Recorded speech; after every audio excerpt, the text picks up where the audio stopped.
Welcome, students. Since we can't be in class this week to go over problems, I decided to make a video to go over all the problems we had this week so that you can get what you would have gotten and that way we won't have to double up when we come back the next week. So let's start with Monday's work, which was lessons 73 through 74. We're going to find the volume of a right circular cylinder that has a height of 30 feet and whose base has a radius of 10 feet. So volume, that's one of the formulas we're going to need to remember. Volume is equal to the area of the base times the height. Okay, area of the base for a circle is going to be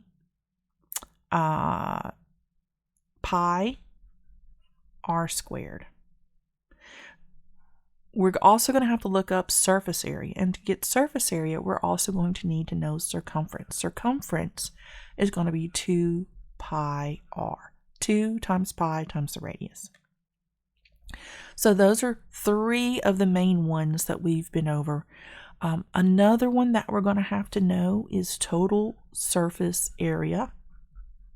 To get total surface area of a cylinder, you need to say 2 times the area of the base plus the lateral surface area. So the lateral surface area is equal to the circumference of the circle times the height. So these are all the formulas that you need to know in order to do this lesson. You should have these written down somewhere that's easy for you to get to, like on the back of your notebook where you solve your problems. And I would highly encourage you, every time you get a new spiral notebook, rewrite whatever formulas you have on the cover, on the new cover. Transfer your formulas. It's going to help you to have them as a ready reference. Just makes your life a lot easier so you don't have to go back through the pages and find the formulas that you need. Okay? So let's jump into this first one. We're going to find the volume. So to find the volume, we need to have the area of the base times the height. So to find the area of the base, we need pi r squared to start with. So for this problem, the radius, which is r is equal to the radius. I should put that out there too. The radius is 10 feet. So to find the area of the base, we're going to say pi times 10 feet times 10 feet, which is going to equal 100 pi feet squared. That's what we're going to stop at. All right, so 100 pi feet squared is the area of the base. Now we have to take that, put that in here, and multiply it times height. So the volume is going to equal the area of the base, 100 times pi feet squared, times the height of 30 feet. So 30 feet. So we just multiply 100 times 30. That's going to be 3,000. And the way I do it, I say 1 times 3. And then I've got 1, 2, 3 zeros. 1, 2, 3 zeros. Don't forget about pi. Put him there. And we have feet twice, feet a third time. So that's going to be feet 3 times. And that's going to be the answer to the first problem. Okay, so let's do the surface area for the same cylinder. So total surface area, that means the top and the bottom plus the area around the sides. And if you look at the net, remember that net video that we had that kind of illustrated the nets? You have a rectangle for the sides and you have a circle for the top and the bottom. And the circles for the top and the bottom are exactly the same. That's why we say 2 times the area of the base, right? So now we're going to do total surface area is equal to 2 times the area of the base. We already figured that out. We don't have to do that again. So that's 100 pi feet squared plus the lateral surface area. What is the lateral surface area? That's the circumference times the height. So let's find the lateral surface area over here. The LSA is going to be equal to the circumference. What is the circumference? 2 times the radius. So that's going to be 2 pi, radius is 10 feet, times 10 feet. And then, so lateral surface area, circumference, which is this, times the height. So times the height of 30 feet, because it is the exact same cylinder. All right, so 2 times 10 is going to be 20. So 20 pi feet times 30 feet is equal to 600 pi feet squared. So that's what we put here. So we have 600 pi feet squared. That is our lateral surface area. So now we'll do this calculation, which is 200 pi feet squared plus 600 pi feet squared. So 2 times the area of the base plus the lateral surface area is equal to 800 pi feet squared. That's the answer. Okay, so you see the process. We found the lateral surface area, circumference times height, and we put that in. We found the area of the base from the previous problem. We put that in, multiplied it by 2, added them together. That is your lateral surface area, right? Okay. New cylinder. Again, we're going to find the volume, and then we're going to find the surface area. So the volume, again, is the area of the base times the height. So first we're going to find the area of the base. So the area of the base is pi r squared. So that's going to be pi. And then that's going to be times 2 inches times 2 inches. All right. I don't really need this right here. And then that's going to be times the height, which is 5 inches. So that's going to be 2 times 2 is 4. So we've got 4 pi inches squared times 5 inches. 4 times 5 is 20 times pi. And that's inches cubed, because inches twice, inches a third time is inches 3 times. So that would be your answer for the volume of that cylinder. Now we're going to find the surface area of that exact same cylinder. So step number 1, let's find our lateral surface area. So our lateral surface area, that's going to be circumference. So that's 2 pi r, and the radius is 2 inches, plus, times the height, and the height is 5 inches. So we've got 2 times 2, that's 4 pi inches times 5 inches is equal to 20 pi inches squared. That's our lateral surface area. But now we need to find the area of the base. So the area of the base is equal to pi r squared, so pi 2 inches. Actually, hello, we've already found the area of the base here. So that's 4 pi inches squared. So the total surface area is 2 times the area of the base, which is 4 pi inches squared, plus the lateral surface area, which is 20 pi inches squared. So this would be 8 pi inches squared plus 20 pi inches squared is equal to 28 pi inches squared. And that would be the answer right there. Easy peasy. So now let's look at the next lesson's problems. And these are all just about adding and subtracting positive and negative numbers and how to deal with those. So we talked about moving things around so that we can see them better, right? And so we can add these positive and negative numbers together more effectively. So the way we did that was we just kind of grouped them with their sign. So these are all the numbers with their signs. So we can actually rearrange these to put everything that has a negative together and everything that has a positive together. So I'm going to do that. I've got -4, -1, -3. So -4, 1, and 3, we add these together, we get -8. These are all negatives. Our positives are 6, 7, and 2. So +6, 7, and 2. And that gives us 13, 14, 15. So +15. So we know when we combine different signs, we subtract and we keep the sign of the larger. So -8 and a +15 is going to be 15 minus 8, which is going to give us 7. And 15 is the larger number, so it's a +7. All right. So now let's combine our negatives here. And conveniently, all of our negatives are in the front.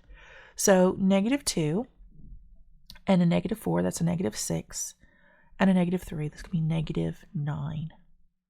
Now we have +2 and 3, that's 5, and 2, that's 7, plus 4, that's 11. So +11. -9 and a +11. 11 is bigger, so we subtract 9, and that's going to be a +2 for our answer because the 11 is positive.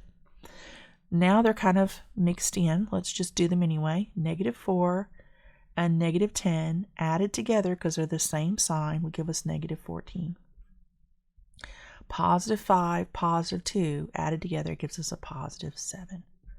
-14 plus 7 is going to give us a -7 because 14 is larger and it's the negative number. And they're different signs, so we subtract. Number 8, we have a -7 and a -10. That's -17. And we also have a +12 and a +1. That's a +13. So effectively, we have 13 minus 17. 17 is the larger number, so it's going to be a negative number. And the difference between the two is 4. So -4 is the answer. Now, if we look at number 9, we have -11 and -2. That's going to be -13. And a -7. That's going to be a -20. We add these negatives together, -20. And we have a +20. So 20, +20 minus 20 is 0. Last one, we have a -21 and a -2. This could be a -23. So the same sign, we add them together. Now we have a +7 and a +6. When we add those together, we get a +13. Different signs, we subtract, keep the sign of the larger. 23 minus 13, it's going to be a -10 for our answer. If you have questions, ask for help. All right, let's look at Tuesday's work. All right, so let's look. Here we're going to do some ratio problems. Remember, a ratio is where we have this ratio and then we have whatever number or quantity that we're looking for. And it's of two different related things. So you have thing 1 and thing 2, kind of like, the Grinch there. And then you're going to have the value for 1, the ratio for 1, the ratio for 2, set equal to the quantity or the number for the 1 and the number for the 2. Whichever one of these is missing, that's where you put your variable. And then that's when you cross multiply and solve for the variable to give you the value that actually goes there. All right, so all of that aside, let's just jump into number 1. It's really just a little mini review anyway. So the baker found that it took 4 huge measures. So here's our first number. 4 huge measures of sugar to make 13 confections. Remember, we talked about this being your per line, right? Per. So this is 4 per 13. So we've got, let's say, huge measures to make confections. So we've got 4 to make 13. 4 per 13. Now this is our ratio. Now we're going to find the rest of the proportion statement. So the baker needed to make 143 confections. So this is the second fraction. Confections, that's where we put the C, 143. So how many huge measures? That's what we're looking for, is the huge measures. So we're just going to cross multiply and then divide. So first off, let's multiply and find 4 times 143. 4 times 143 is 572. So we go from here to here, and then we go from here to here, right? And what did I say? Let me look at it. 572. Okay. So 4 times 143 is 572. 13 times h is 13h. We're going to divide both sides by 13. And when we do that, 572 divided by 13 is equal to 44. So 44 huge measures is what we need. All right, see how easy that is? You guys can do this. So let's look at the next one. Corey needs to develop 5 rolls of film. So this is his quantity that he needs, right? And to develop is his per. He needs to get 5 rolls of film done. So the machine takes 30 seconds to develop 2 rolls. So we have seconds and then we have rolls. And it takes 30 seconds to develop 2 rolls. He needs to develop 5 rolls. So we need to know how many seconds that is. So 30 times 5, that's 150. And 2 times s, that's 2s. Divide both sides by 2. 150 divided by 2 is 75 seconds. So 75 seconds. Now, not every time we do one of these are we going to get a whole number for our answer. Sometimes we're going to get a weird answer. And when we do, algebra prefers improper fractions over decimals and mixed numbers, because you can factor those later on if you need to. So we're going to leave it in an improper fraction if we get an improper fraction as the answer. All right, so don't freak out. Jonathan uses 7 sticks of vine charcoal. So he's got sticks. There's 7 sticks. For every, that's going to be our per, 3 drawings. So for every 3 drawings. So 7 sticks of charcoal for every 3 drawings. How many drawings can he create with 23 sticks? We need to know how many drawings we're looking for. So we cross multiply. 7 times d, 7d, is equal to 3 times 23, which is 69. Divide both sides by 7. This cancels. D is equal to 69 over 7, because we can't divide that. 69 is not evenly divisible by 7. You get a decimal when you do that, or a remainder. So we just leave it as an improper fraction, and we're fine. Don't let that format throw you for a loop. It is the answer. All right, let's look at number 4. The softball complex requires 16 teams for every, that's another per, 2 tournaments. So we need 16 teams. I'm going to use an M for teams. And then that's for every 2 tournaments. How many teams are needed if they want 6 tournaments? So we want 6 tournaments. So how many teams do we need? Let's cross multiply. 16 times 6 is 96. And then 2 times m is 2m. If we divide 96 by 2, we find that 48 teams are needed. So number 5 says it takes 5 cups of flour to make 2 loaves of bread. So we have flour for loaves. So 5 cups for 2 loaves of bread. How much flour is needed for 7 loaves of bread? 5 times 7 is 35. 2 times F is 2F. Divide both sides by 2. Again, we cannot simplify this any further. So 35 over 2 is how much flour we need. So we leave it just like that. Okay?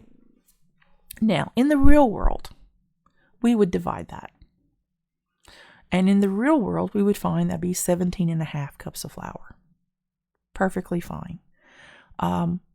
But in our world, in pre-algebra world, we're going to leave it as a fraction. Okay? Getting here is close enough for me to know that you know how to solve the problem. All right? That's the point, is that you know how to solve the problem, not the format of the problem. 5 Criterion team bikes cost, good Lord, $11,300. Those are some expensive bikes. So we've got the bikes, and there's 5 of them, and the cost is $11,300. How much would the club have to pay for a dozen? Well, first we need to know that a dozen means 12. We want a dozen bikes. So 12 bikes. How much is the cost?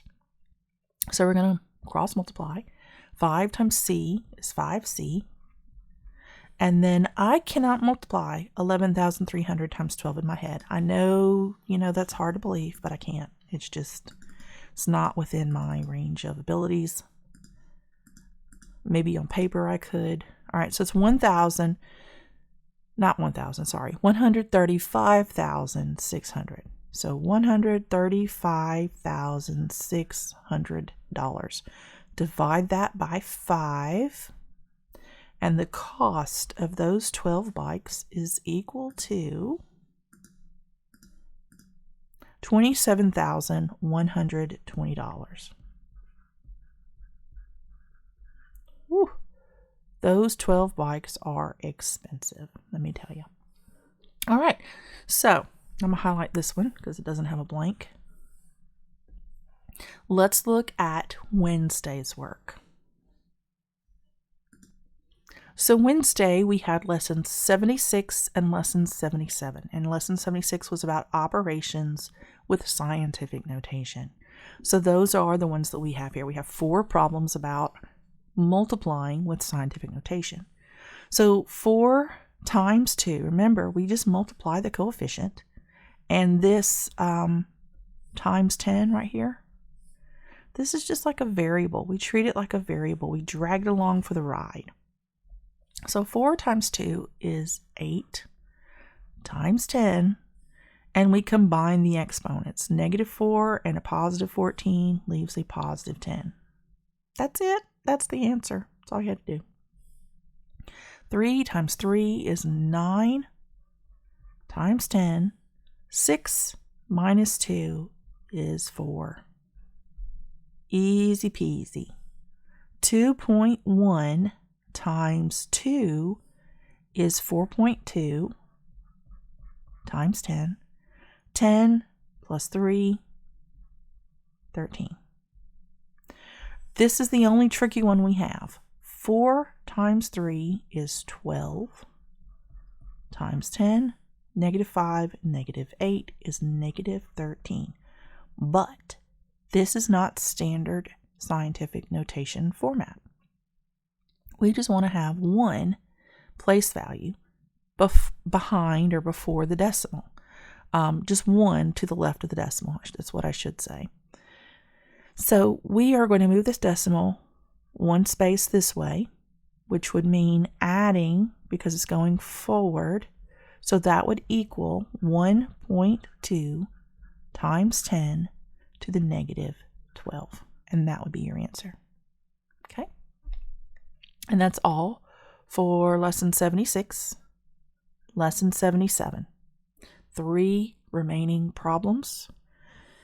300%, let's write that, of 45 is what number?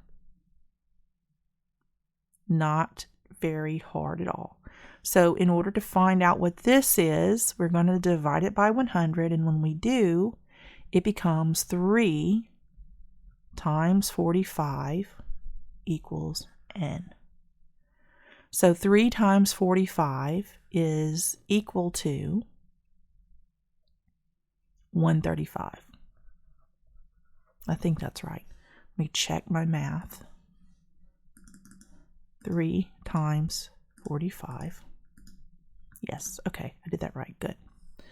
Now we'll look at this one. We have 140%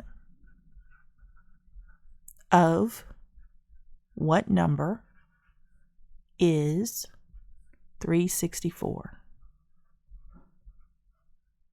Turn this into a number we can multiply with by dividing it by 100. We get 1.4 times n is equal to 364. We know that these are both factors, so we're going to divide by this number here, by this factor. So 3.64, what this is going to look like is n is equal to 364 divided by 1.4.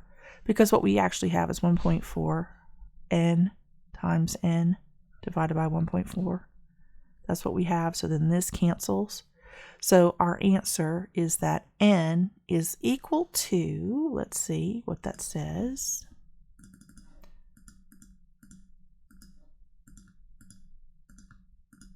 $260. So n is equal to 260. That's our answer right here. Last one. The local art supply store sold 20 boxes of crayons last year. All right, so this is going to be a ratio with percentages. So last year, the amount they sold was 20. And the percent, that was 100%. 20 is 100% of what they sold. This year, they sold 80. We don't know what the percent is or what percent that represents in relationship to last year. So we're going to cross multiply and find out. 20 times p is 20p, and 100 times 80 is 8,000. If I divide both sides by 20, the percent is equal to 400. So 400% is this year's sales over last year's sales. We've increased it by a scale factor of 4. 4 times this, which is the same thing as saying 400% of last year's is what we did this year. And that is all we had for this week. So we totally finished all the problems for 1 week in 28 minutes and 17 seconds. It's pretty darn awesome. If you didn't do them that quickly, that's fine. You don't have to be as fast as me, because I should be faster at this than you are, quite honestly, because I'm the one who typed it in and copied it from the book. So don't beat yourself up if you struggled with any of these. It's new and it is hard. But don't give up, because you can do hard things. You are capable of so much more than you realize. And I want you to know that going forward, that just because it is hard to do, it doesn't mean you can't do it. Don't give up on yourself. Don't quit. Just seek understanding, and it will come. It might take you a little bit longer than somebody else. That's okay. The length of time it takes you to understand has absolutely no bearing on what you're capable of in this world and how God can use you. So persevere and keep up the good work. I'm proud of all of you, and I will see you next week.